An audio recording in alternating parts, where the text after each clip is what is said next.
I think when he talked about remembering the day that he was born. Welcome to the only honest wildcard power ranking show. All those other power rankings will tell you lies and then offer you $1.5 million for sex. They're disgusting.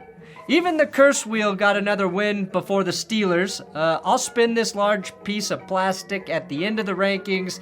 We'll see if it can accurately predict a loser for this week or curse them. It cheated last week by picking the Chiefs. Before I rank the top teams, let's catch up on the afterlife. Starting in heaven, Colts receiver Michael Pittman, who played most of the 2024 season with a fractured fucking back. 808 yards, 3 touchdowns, and the quote was, "Yeah, I played with a little back fracture." A little one? He was more worried about excess radiation from the back scans and x-rays than playing through a fractured back. You deserve the healing light of heaven, Michael. Thinking about Anthony Richardson taking a playoff because he was tired? Nope, not gonna do it. Not gonna do that. And in purgatory, well, the Golden Globe goes to Jerry Jones for his performance in Landman. I thought I was doing it for them, but the one that got the most out of it was me.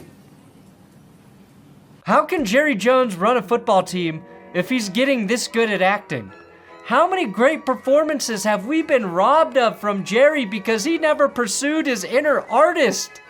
Also, I can't believe we're seeing John Hamm on his deathbed before Jerry Jones. That's going to be your glory. But I'm pretty proud of them Cowboys. And in hell, Bears fans, after seeing their team request an interview with Mike McCarthy, who is still employed by the Dallas Cowboys, and then get denied that interview. We don't know if we're gonna keep Mike McCarthy, but we do know you can't talk to him. Today's episode is sponsored by Element. Element is a zero-sugar electrolyte drink mix and sparkling water aimed at helping you stay hydrated and hitting optimal sodium levels. Each pack has a perfect dose of electrolytes free of sugar, artificial colors, all the stuff you don't want in your body. Now, if you're an active person who tries to add electrolytes into your recovery routine, I recommend Element. Element has conveyed to me that neuroscientists and nutritionists from Stanford advocate for Element, which to me, in my brain, means Andrew Luck, Stanford alum and newly added football GM, is personally telling me to drink Element. I am, Andrew. I'm doing it. Look, I drink Element during every single one of my workouts, and today I am power ranking my top Element flavors. Coming in at 5, I've got old trusty reliable orange. Oh, you never let me down, orange. Coming in at 4, grapefruit. Climbing the ranks of power to 3 is raspberry, who could be pushing my number 2 citrus salt for the 2 spot next month. And holding strong at the 1 spot is chili mango. Now you can get your free Element sample pack with any purchase with my link below and only through my link below. drinkelement.com/TGS. Again, you get a free sample pack with my link, and that's for new or current customers. You can try Element risk-free, and if you don't like it, they will refund your order, no questions asked. 0 questions. Now, the Lions and Chiefs are on a bye week with their 1 seeds, so it doesn't really make sense to rank them, right? What I will say is Amik Robertson dropped the hardest quote of the season in the Lions locker room speech after their game. Y'all gave me a chance to showcase what I could do when they tried to bury me, dog. But they can't bury what comes from the dirt. You can't bury what comes from the dirt? This is just 1 week after groundskeeper Bates tried to bury his Willie into the dirt. The Lions love dirt. Amik Robertson spent 4 uneventful years with the Raiders. He's played in 628 snaps this season for the Lions secondary, mostly as their slot corner. His snap count doubled after Carlton Davis went down, and they moved him to the left corner position, and on Sunday night, they told him he'd be manning up with Justin Jefferson all night, and he locked one of the best receivers in the game down. aided by a few bad passes from Sam Darnold, yes. Amik, though, wanted to be a Lion this offseason, and he fucking delivered in the biggest game of his life. All right, coming in at 12, I've got the Texans. The Texans went 3-3 in their last 6 games. They split their series with the Titans, got handled by the Chiefs and Ravens, and beat the Jaguars and Dolphins. I want to be high on the Texans, I really do, but they're like Tylenol with codeine. And I'm going after a fat line followed by a shot of bourbon. Now, CJ Stroud's reaction to Davis Mills trying to scorpion kick his way into the end zone alone makes the Texans very rootable, okay? Obviously, the injuries to Stephon Diggs and Tank Dell have curbed our expectations for the Texans' offense. CJ Stroud, though, has not lived up to what he did in 2023, and a huge reason for that is the Texans' offense is terrible on first and second down. They have one of the worst success rates on early downs in the NFL, which means Stroud and the offense is in a bad position come third down. Third and long. Words that have haunted them all season. Unfortunately, another thing haunting them is that when a play breaks down, CJ Stroud has performed in the same quadrant as guys like Daniel Jones and Deshaun Watson this year. And I don't know if they fix that this weekend. Don't forget to subscribe to this YouTube channel. We added over 1,000 subs last night alone. We're at 689,000, trying to get to 700,000 subs by the end of the football season. We got just a few weeks to do it, and I think we're gonna get there. You got a chance to do something about that. I hope you will. 11, Steelers. During the Steelers' 4-game losing streak heading into the playoffs, their offense has completely broken down. They haven't scored more than 17 points in any of those games. Russell Wilson hasn't thrown for more than 220 yards since December 1st, and that was against the Bengals' pasta strainer they call a defense. Their run game has been ineffective. Jalen Warren has played better, but Najee Harris worse, and the problem with Russell Wilson is if the run game isn't a threat, his ability to throw effectively diminishes significantly.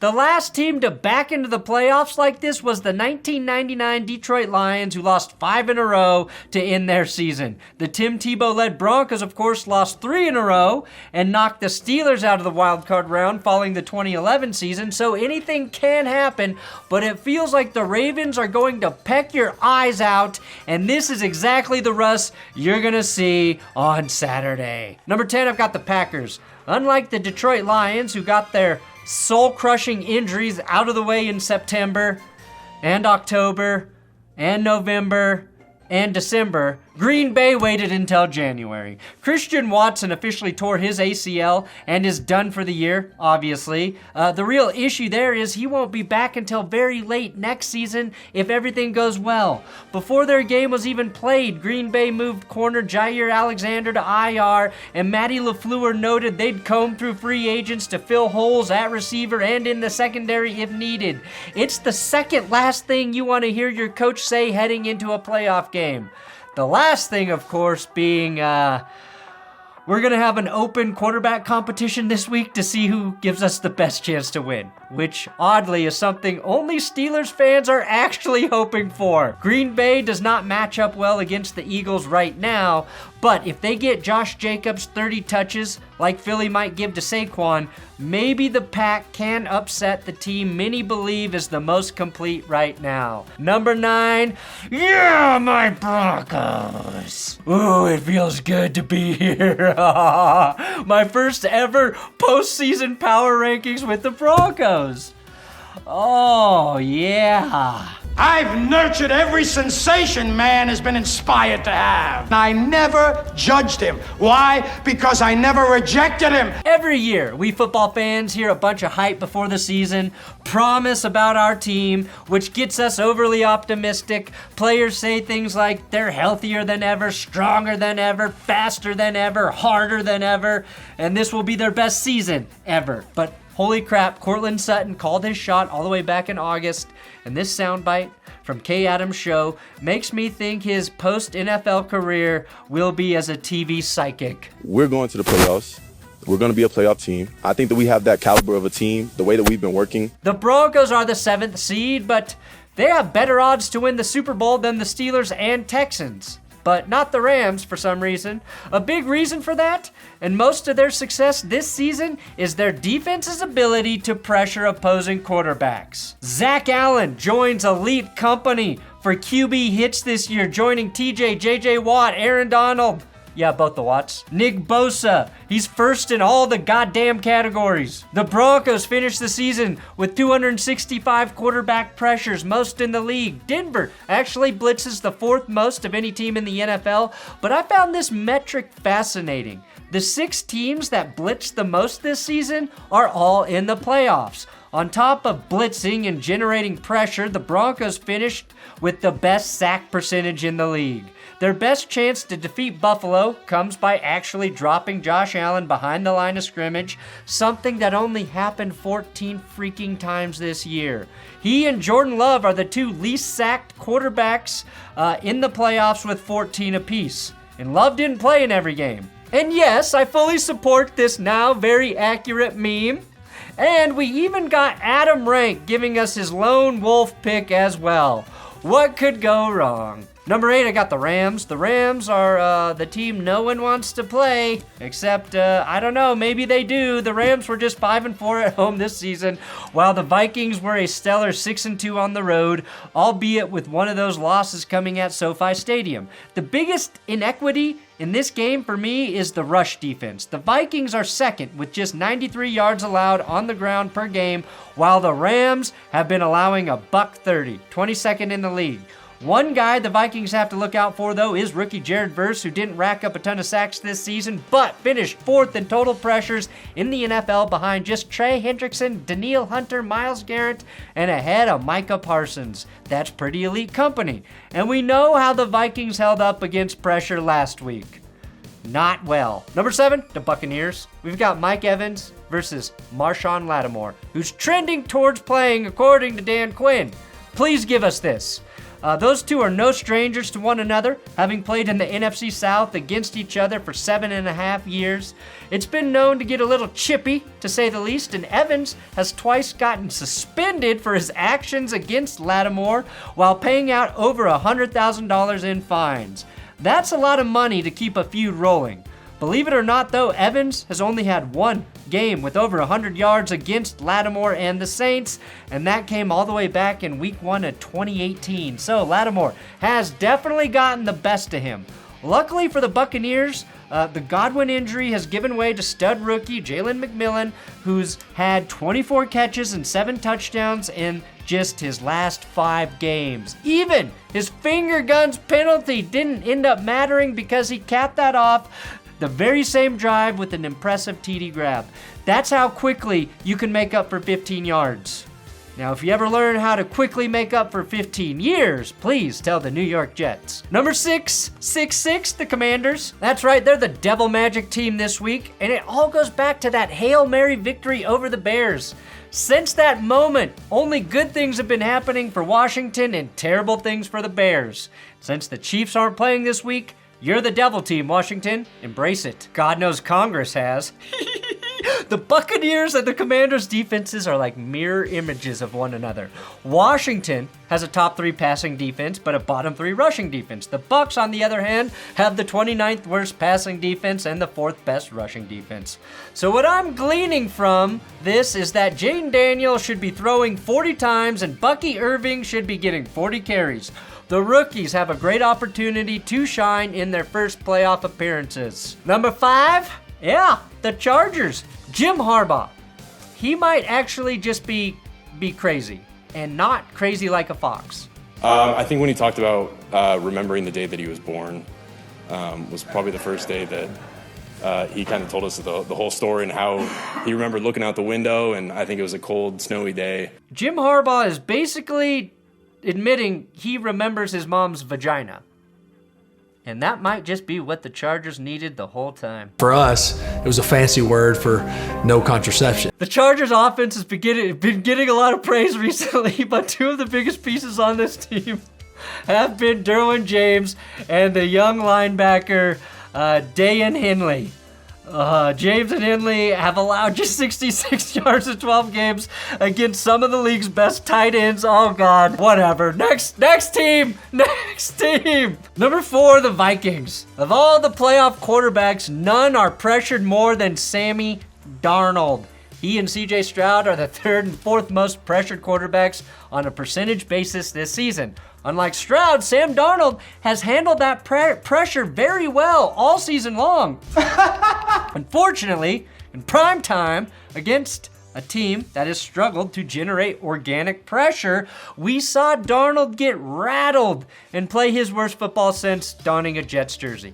The bad news for Sam Darnold and the Vikings, again, they're facing a Rams team on Monday night that has 2 rookies in Verse and Braden Fix leading the way in quarterback pressures this season for rookies. The Rams generated the 10th most pressure this year. Aaron Jones has been good in Minnesota, but they don't seem like an offense that can lean on the run to win, and that's kind of how you want to attack the Rams, right? Number 3, the Eagles. As of this moment, Jalen Hurts still in the concussion protocol. I don't even care if he clears it, which he will. Philly knows what they need to do.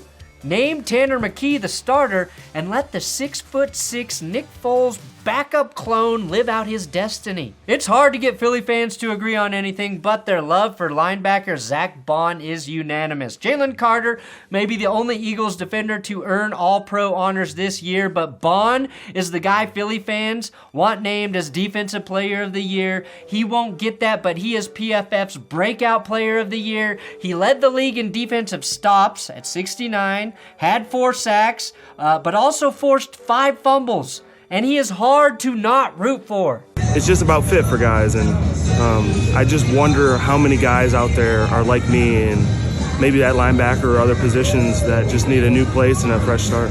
Number 2, Ravens. Lamar Jackson has to eliminate not just the Steelers, but the narrative that he sucks in the playoffs. It's not about the stats or the numbers. It's about watching Lamar capitalize on opportunities when they present themselves and feeling like he controls the game. I still think about those deep balls he missed in the championship game against the Chiefs last year. So again, he doesn't have to put up godlike numbers. He just has to be in control. Zay Flowers, his health and availability is key for the Ravens' success through the course of the playoffs. I think Zay is officially one of the most underrated receivers in the league this season. I think an X factor for Baltimore is Keaton Mitchell, who had a big kick return against the Browns. Justice Hill also returns to the lineup, so even if Zay can't go, the Ravens do have enough guys who are always threats to make big plays. Here's an interesting stat that probably means nothing. Probably. The Ravens won the Super Bowl in 2000 with 28-year-old quarterback Trent Dilfer. They won it 12 years later with 28-year-old QB Joe Flacco. Now, 12 years after, we cut to present day, where Lamar Jackson is currently 28 years old, they might win the Super Bowl. Most of what I find interesting here is that this was a 28-year-old man. That's what growing up in the 80s and 90s does to a person. And coming in at 1.5, it's the Bills. Bill Simmons. Despite running a company that posts the absolute worst quarterback power rankings on earth, Bill Simmons never let his eyes come anywhere close to gazing upon Nikki Bella's ass. That's called straitjacketing your eyes, boys, and every married man on planet Earth knows this plight. Safe to say, no hairstylists will be suing Bill Simmons anytime soon. And number 1, the Buffalo Bills. I'm going to start with a spoiler alert. For anyone watching or who has not watched Penguin yet, I'm giving you a moment to tune away. Moment over. Von Miller doesn't want to kill us, but he's prepared to kill us, just like at the end of Penguin. I can't bring you with me this time. Got a good heart. Josh Allen is great at avoiding sacks, and the Bills line has been very good in pass protection. Denver actually disrupting Josh Allen feels like an impossible task. Others have tried this year and failed miserably. And this season alone, Josh Allen became the first quarterback with 3 passing touchdowns and 3 rushing touchdowns in the same game. First QB to record a passing, rushing, and receiving touchdown in a game. His 258 total touchdowns through his first 7 seasons are more than any QB ever, surpassing Mahomes and Dan Marino. He plays like a fucking superhero, which unfortunately for Von Miller makes Him and the Bills the good guys. Sorry, Vaughn. I can't bring you with me this time. Got a good heart.